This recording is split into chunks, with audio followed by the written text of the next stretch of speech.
warahmatullahi wabarakatuh. Selamat siang teman-teman.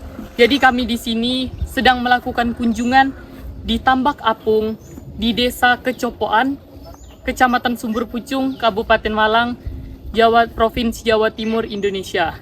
Kami di sini sedang melakukan kunjungan yang dimana kami ingin mengetahui lebih dalam tentang pengelolaan tambak ini. Saksikan lebih lanjut ya teman-teman. Terima kasih. Halo teman-teman, saat ini saya dan kelompok saya sedang berada di area tambak apung ikan. Seperti yang teman-teman bisa lihat di depan saya saat ini, kawasan ini cukup luas dan dimanfaatkan untuk budidaya ikan. Di tempat ini para petambak melakukan berbagai aktivitas setiap harinya, mulai dari memberi pakan, menjaga kualitas air, hingga memaksimalkan pertumbuhan ikan tetap optimal. Jelas memang tidak sederhana, namun sebenarnya prosesnya membutuhkan ketelitian dan konsisten. Faktor seperti cuaca dan kondisi air sangat berpengaruh terhadap hasil panen. Assalamualaikum warahmatullahi wabarakatuh, Bapak. Waalaikumsalam warahmatullahi wabarakatuh. Permisi, Bapak. Ya. Jadi sebelumnya perkenalkan Bapak. Di sini saya dan teman-teman saya ini merupakan mahasiswa Universitas Brawijaya, Fakultas Perikanan dan Ilmu Kelautan, Program Studi Manajemen Sumber Daya Perairan, Bapak. Ya. Jadi di sini itu Bapak kami melakukan kunjungan ke Tambak Apung punya Bapak ini sendiri, yang dimana kami ingin bertanya beberapa kepada Bapak seperti dalam pengelolaan tambak di sini, Bapak. Ya. Jadi mohon izin ya Bapak. Oke. Dan untuk Tambak Apungnya ini berlokasi di Jalan Anggrek, RT 31, RW 10 Dukuh, Kecopokan, Senggreng, Kecamatan Sumber Pucung, Kabupaten Malang, Jawa Timur.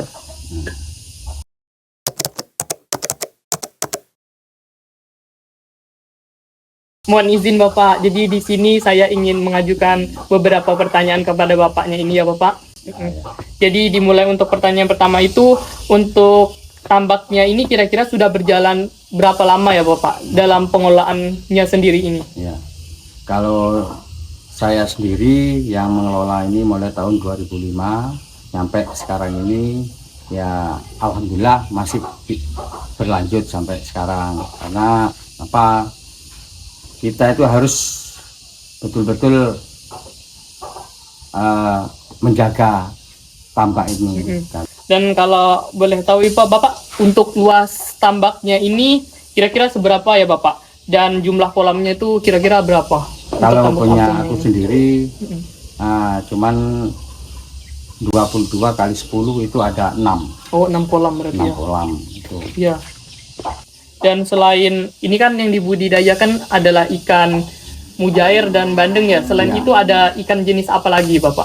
Kalau ikan yang khusus dipelihara, Mas, Iya. yang khusus dipelihara itu yang cuma bandeng, terus nila sama jair itu sama ikan mas. Oh, ikan mas. Nah itu cuman itu. Ada juga yang bikin apa itu, ikan bawal. Oh, ikan Ada- bawal juga. Ada juga yang ikan bawal, ada gurameh juga ada. Iya. Ya. Jadi di sini hanya ada ikan bandeng, ikan mujair, nila, dan juga ikan mas ya Bapak? Ikan mas ya. Baik.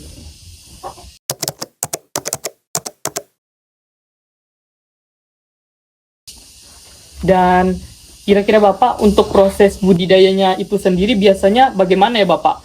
Kayak seperti mulai dari penembaran benih, ikannya itu sampai proses pemeliharaannya sendiri.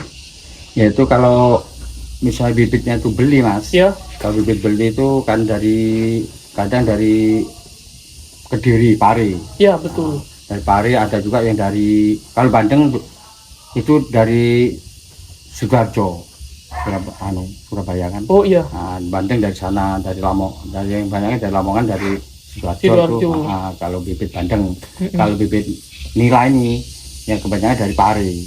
Pari yang beli. Kalau saya dulu beli, Mas, dulu tuh beli, ternyata saya ini kalah terus, Mas, hasilnya. ya. Kalah, nggak pernah hasil, cuman balik modal. Nah sekarang alhamdulillah saya bikin induk sendiri. Oh alhamdulillah ya Bapak. Bikin induk sendiri, jadi anaknya itu berapa minggu sekali kita pisahkan dari induknya. Iya. Nah itu nanti kalau sudah agak besar baru dipindah lagi ke apungnya. Itu kan tempatnya yang untuk bibit tuh waring, Mas. Waring itu yang kecil itu kan. Iya. Nah, kalau tempat yang membesarkan itu troll namanya. Oh, Troll troll. itu udah 1 pin itu, jadi satu jari gitu lah. Iya. Nah, 1 jari baru pindah ke situ. Itu kalau untuk pengobatan itu Mas, ya karena ikan itu nggak tentu kan, karena sama kita orang hidup kan. Iya. Ikan itu kan cuma di dalam air, kita kan di alam ini kan, makanya juga ada penyakitnya ada Mas, sama Betul. ya, bakteri-bakterinya tuh ada, cuman ya kalau untuk menghilangkan itu ya susah karena ini bukan air pengaliran, Iya. jadi airnya tetap di situ, nggak bisa pindah. Dan untuk selanjutnya ya Bapak, proses budidayanya sendiri itu secara yang Bapak melakukan untuk pengelolaannya dari ikannya mulai dari benih hingga proses pemeliharaannya itu seperti apa ya? Ya itu kan kalau memeliharanya itu mulai dari kecil ya, Iya. yang membesarkan itu harus pakan itu harus banyak Mas kalau sebetulnya. Tapi kalau untuk di sini, lingkungan sini, karena banyak plankton, ada kayak ikan gondok seperti itu kan di depan itu kan, Iya. itu kan. Nah itu jarang dikasih makan Mas. Oh, Kasih pakan makan alami pakan berarti ya? alami, ya. Jadi kalau dikasih makan penuh juga besarnya susah karena terlalu banyak tambak sekarang ini. Iya, betul. Ya, kalau dulu ya kasih makan nggak begitu full aja cepat besar. Nah itu bisa besarnya tuh kalau di sini 1 tahun Mas. Oh, 1 tahun. 1 tahun baru Iya. bisa dipanen. Iya. Dan untuk pembenihan ikannya itu biasanya dilakukan dengan cara seperti apa Pak dalam pembenihannya itu? Apakah ada usaha pembenihan yang Bapak Ya, lakukan kalau- untuk ikan-ikannya? Pembenihan itu kan ada yang bikin induk sendiri, Iya. gitu. Mm-mm. Ada yang juga beli dari. Oh, beli. Nah, ada beli itu kalau dari pare itu per biji Mas ya. Per Iya. biji itu bisa 55 Oh, perak. 55. Jadi kalau misalnya 10.000 itu bisa 500 uangnya kan. Iya. Nah, 500.000 berarti. itu kalau 10.000-nya gitu. Tapi dominan yang mana Bapak? Apa sering beli atau melakukan pembenihan sendiri? Kalau aku sendiri Mas, ya lebih bagus nginduk sendiri, bikin benih sendiri. Iya. Itu selama ini saya nginduk sendiri nih, ya alhamdulillah masih ada sisa lah. Kalau dulu kan nggak bikin indukan aku, Iya. beli dari pare, dari Lamongan gitu. Ya hasilnya cuman ya segitu-gitu aja, nggak bisa untuk nyukupin lah. Iya. Jadi Dan untuk pakan yang digunakan di tambak ini jenisnya berarti alami ya Bapak yang sudah Bapak jelaskan Iya. tadi.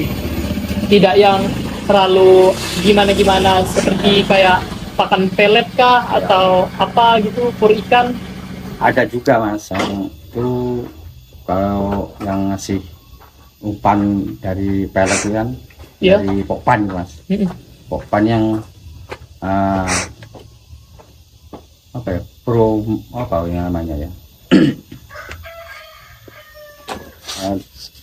Lupa Mas umpannya karena saya jarang kasih umpan nih Mas. Oh iya, berarti Iya. lebih sering pakan alami saja ya Alami, Bapak. ya. Karena sekarang saya kan dari ikan apa itu lohan, ikan Iya. lohan itu Oh, ada ikan lohan juga. ada banyak kan lohannya sih. Kalau dapat itu direbus, dicampur sama apa itu polar itu, Iya. sama polar, atau direbus sama polar itu dikasih makan untuk ikannya. Itu lebih bagus itu, lebih cepat. Karena proteinnya lebih besar Kak, ikan apa itu Lohan tadi. lohan itu daripada beli. Dan selama pemeliharaan ikan ini biasanya perawatan atau pemeliharaan seperti apa yang Bapak lakukan? Maksudnya Ada usaha apa gitu dalam menjaga ikannya? Ada melakukan perawatan dalam hal apa seperti itu? untuk merawat ikan itu. Ya, betul. Kalau untuk perawatan ikan itu kan di sini tuh kan karena airnya itu ada yang alami Mas, Oh, airnya alami. Berarti dari dimulai menjaga di perairannya iya, dulu ya, iya, di tempat hidupnya. tempat hidupnya. Jadi nggak bisa untuk misalnya mau diobatin lah ini. Ya kadang kalau banyak yang itu mati satu itu bisa di ini mas, pakai alami obat yang ada dari betis itu apa? Daun betis. Iya, daun betis sama kudu lah emang. Oh, mengkudu. Itu kan Ya. itu bisa untuk ngobatin itu sama Iya. daun paitan. Nah, daun Oh, paitan itu paitan. itu dikasih makan dulu, dan daun paya ini bisa itu untuk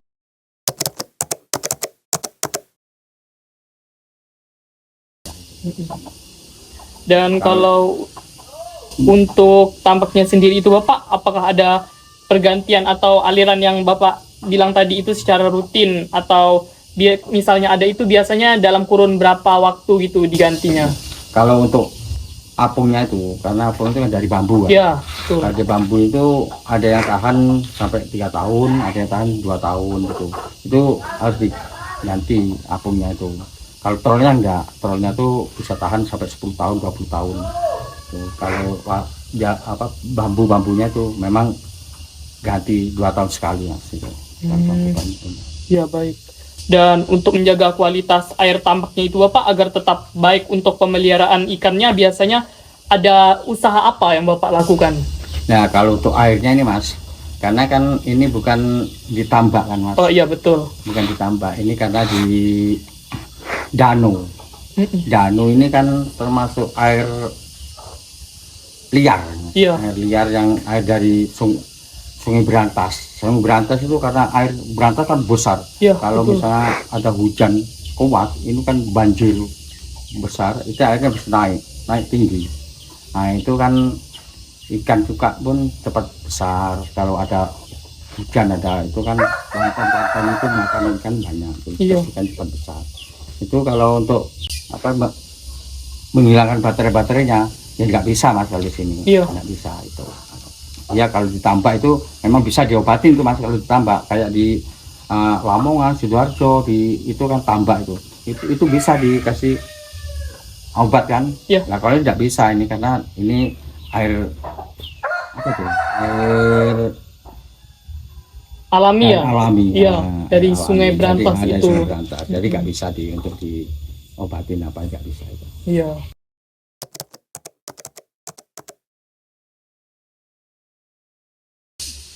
Dan selanjutnya ya Bapak, untuk di beberapa tambak ini biasanya ada yang menggunakan probiotik nggak Bapak? Probiotik itu mikroorganisme atau bakteri baik yang dimana digunakan untuk membantu menjaga kualitas air dalam tambak apung ini Bapak. Apakah di tambak ini pernah menggunakan probiotik Bapak? Ya kalau di sini tuh mas, kebanyakan nggak ada yang dari pabrik. Oh iya. Obat-obat dari pabrik itu nggak ada. Semuanya dari pakai alami mas. Kalau di sini nggak ada. Kebanyakan itu alami semua. Alami, berarti dengan menggunakan daun mengkudu dan daun petis itu ya. Assalamualaikum warahmatullahi wabarakatuh. Shalom, Om Swastiastu, Namo Buddhaya, salam kebajikan dan salam sejahtera bagi kita semua. Selamat pagi, selamat siang, dan selamat malam semuanya. Yang kami hormati Prof. Uun Yanuhar selaku dosen pengampu mata kuliah pengantar bioteknologi serta teman-teman yang kami banggakan. Ada pepatah yang bilang, tak kenal maka tak sayang, oleh karena itu, perkenalkan, kami dari kelompok 4 yang beranggotakan saya, Berlian Reswati Wijaya, serta rekan saya, Aulia Agustin Masandi, Enjiraini Ayu Rianti, Fahra Fadila Nafisa, Aulia Anantasya, Galang Muhammad Aji, dan Hirsi Hadafi. Pada kesempatan kali ini, kami akan mempresentasikan hasil terjun lapang kami di Tambak Apung yang berjudul Penerapan Bioteknologi dalam Pengelolaan Kualitas Air pada Budidaya Tambak Apung Bandeng, Mujair, Nila, dan Ikan Mas di Dusun Kecopokan, Desa Senggreng, Kecamatan Sumber Pucung, Kabupaten Malang.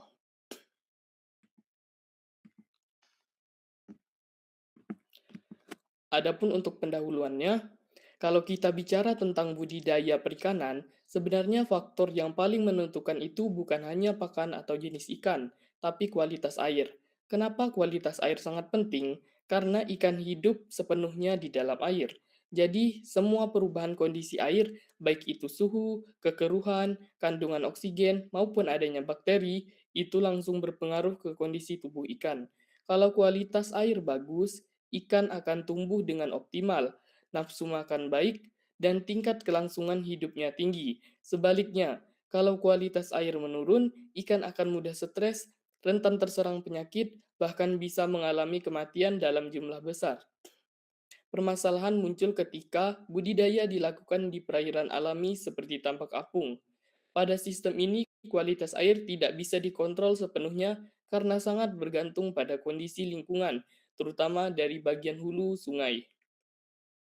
Oleh karena itu, diperlukan penerapan bioteknologi, walaupun sederhana, sebagai upaya untuk membantu menjaga kualitas air dan kesehatan ikan dalam kondisi yang terbatas tersebut. Hal ini menunjukkan bahwa kualitas air merupakan faktor kunci dalam keberhasilan budidaya, baik secara biologis maupun ekonomis. Selanjutnya akan dijelaskan oleh rekan saya.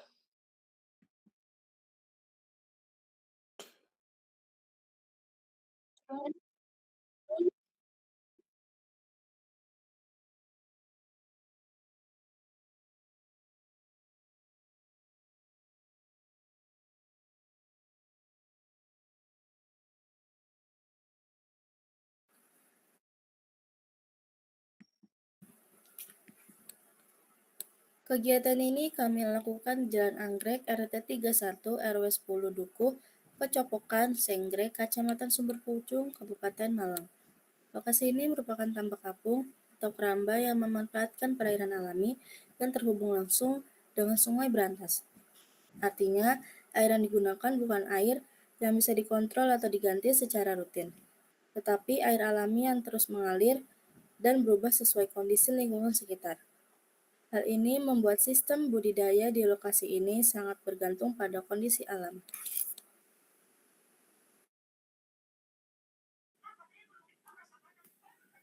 Selanjutnya, profil tambak.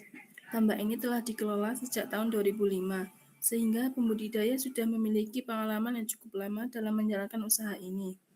Jumlah kolam yang digunakan sebanyak 6 kolam, dengan ukuran masing-masing sekitar 22 kali 10 meter.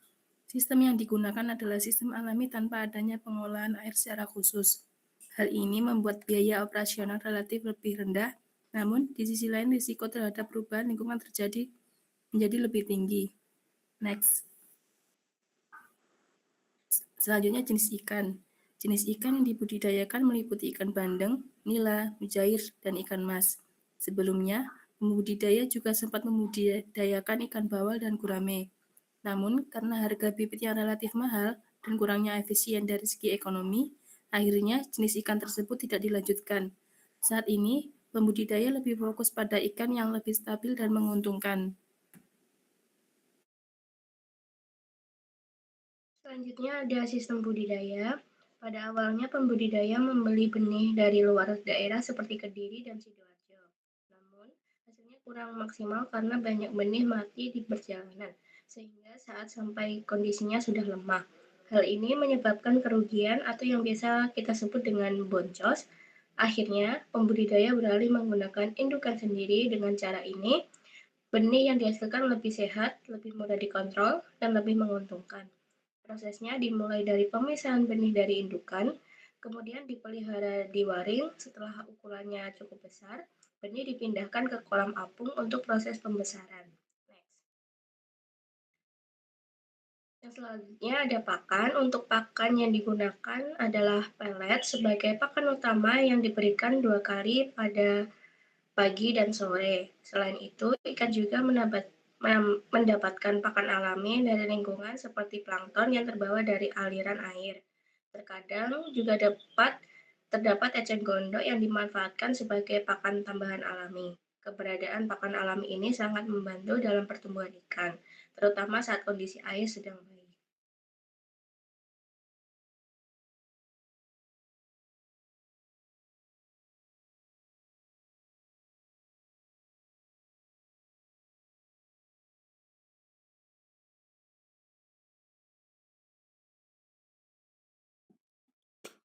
Selanjutnya, pemeliharaan. Dalam proses pemeliharaan, pembudidaya secara rutin memantau kondisi ikan. Jika terdapat ikan yang menunjukkan gejala sakit, seperti muncul bercak atau perubahan perilaku, maka segera dilakukan penanganan. Penanganan awal biasanya menggunakan bahan alami seperti daun mengkudu dan daun pepaya yang memiliki sifat antibakteri alami. Daun mengkudu dan daun pepaya ini mengandung senyawa aktif seperti flavonoid, saponoid, tanin, dan alkaloid yang bersifat antibakteri dan anti jamur. Selain itu, daun pepaya juga mengandung enzim papain yang berperan dalam membantu mempercepat proses penyembuhan jaringan yang terinfeksi. Senyawa-senyawa tersebut bekerja dengan cara merusak dinding sel bakteri, menghambat pertumbuhan mikroorganisme patogen, serta membantu pemulihan luka pada tubuh ikan. Cara penggunaannya dilakukan secara sederhana, yaitu daun diremas atau ditumbuk, atau dapat juga direbus, kemudian dimasukkan ke dalam air kolam agar senyawa aktifnya larut dan dapat bekerja langsung di lingkungan air. Metode ini digunakan sebagai penanganan awal ketika tingkat kematian ikan masih rendah.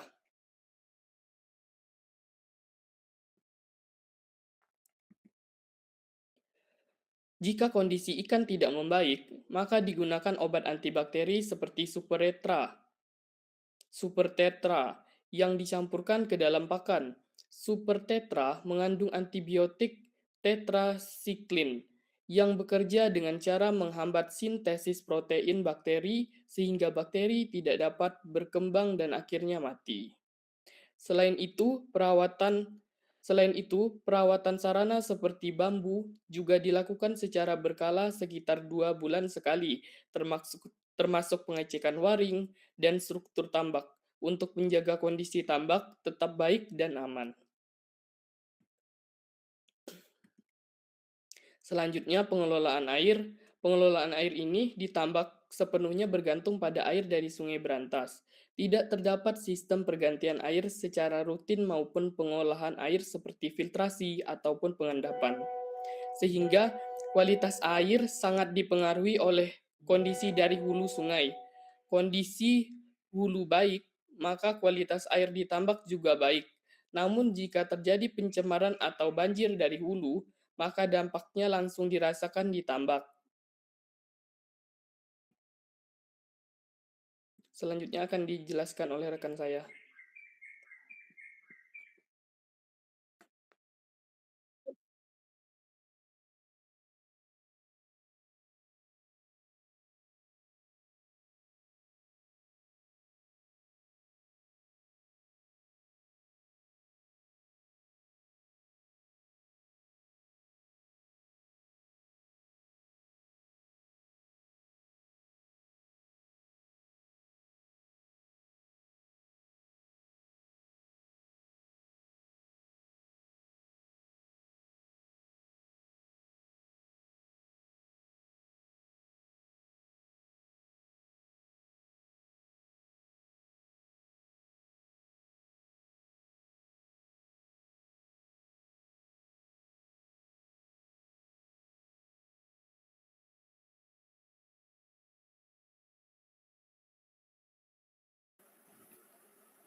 Kendala utama yang dihadapi adalah banjir dari Sungai Brantas.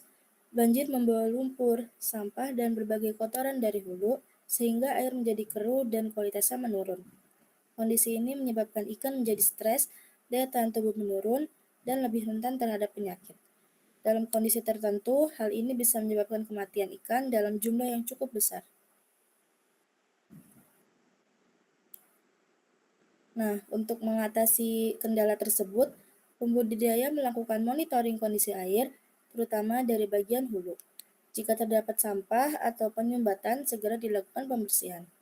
Selain itu, dilakukan penanganan cepat pada ikan menggunakan bahan alami sebagai pertolongan pertama, dan dilanjutkan dengan obat antibakteri jika diperlukan.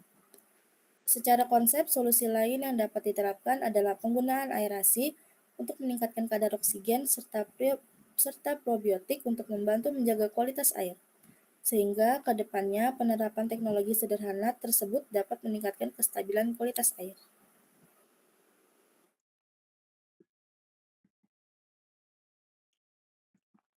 Selanjutnya, pengaruh kualitas air. Dari hasil pengamatan, kualitas air sangat berpengaruh terhadap pertumbuhan ikan. Jika air dalam kondisi baik, maka plankton sebagai pakan alami akan banyak tersedia, sehingga ikan dapat tumbuh lebih cepat. Sebaliknya, jika kualitas air menurun, ikan akan mengalami stres, nafsu makan menurun, dan tingkat kematian meningkat. Hal ini menunjukkan bahwa kualitas air merupakan faktor utama dalam keberhasilan budidaya.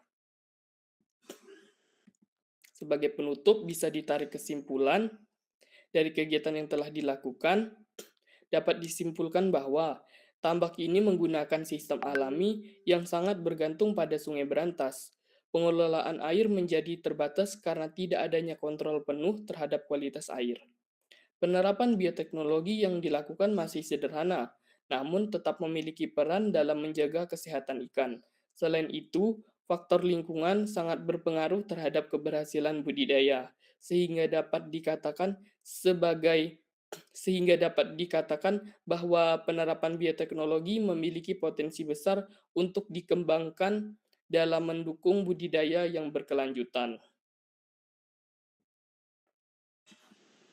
Sumber informasi materi yang kami cantumkan di dalam PPT ini kami dapatkan hasil wawancara langsung pada sang pemilik tambak apung tersebut. Terima kasih. Jika terdapat kekurangan dan kesalahan dalam penyampaian materi pada saat pemaparan tadi, mohon minta maaf sebesar-besarnya. Terima kasih. Dan selanjutnya teman-teman, kami juga membuat poster yang bertujuan untuk memudahkan teman-teman sekalian dalam memahami hasil kegiatan kami saat terjun lapang di Tambak Apung. Poster ini kami susun sebagai ringkasan dari seluruh materi yang ada di PPT, sehingga isi yang ditampilkan sudah mencakup bagian-bagian penting seperti latar belakang, sistem budidaya, pemeliharaan, hingga penerapan bioteknologi, dan lain-lainnya. Dengan adanya poster ini, teman-teman bisa langsung melihat keterkaitan antara materi dalam satu tampilan, jadi tidak perlu membaca slide satu persatu seperti pada PPT. Namun, untuk penjelasan yang lebih rinci dan lebih mendalam, teman-teman bisa melihat pada video presentasi PPT yang sudah kami unggah di YouTube. Jadi, poster ini kami buat sebagai media visual yang lebih praktis dan mudah dipahami sehingga teman-teman bisa mendapatkan gambaran umum dari kegiatan yang telah kami lakukan dengan lebih cepat dan jelas. Terima kasih.